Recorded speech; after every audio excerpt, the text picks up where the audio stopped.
Hello, it's been an eventful few weeks for the National Disability Insurance Scheme. We learnt last month that after 6 months without a CEO, the NDIA has a new chief. Martin Hoffman is a former public servant, having served as a Commonwealth Department Deputy Secretary and as Secretary of the New South Wales Department of Finance. Mr Hoffman has a formidable task ahead of him.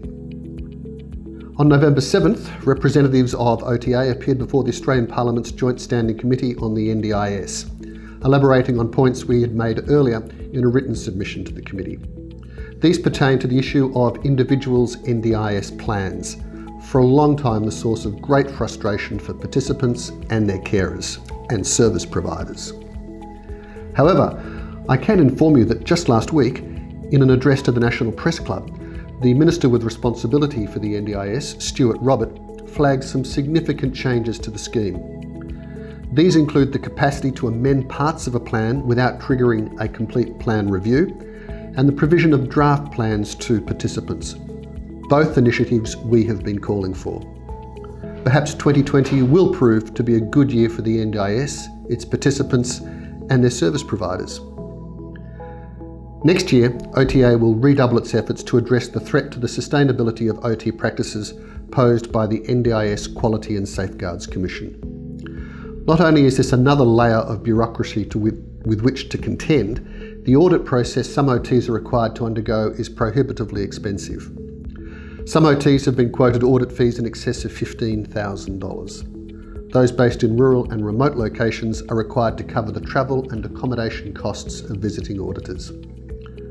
And the fact that this cost will have to be met every 3 years renders NDIS work for many smaller practices unsustainable. Making matters worse is the requirement that only auditors from a small list approved by the Commission can tender for the work. While we have been assured that this number is to increase, that growth to date has been too slow. However, as the problem has become more acute, so has government's awareness that there needs to be an urgent solution to it. The 9 ministers across Australia with responsibility for the NDIS have been alerted to this looming crisis, and we have been reliably advised that the urgent consideration has been given to the matter.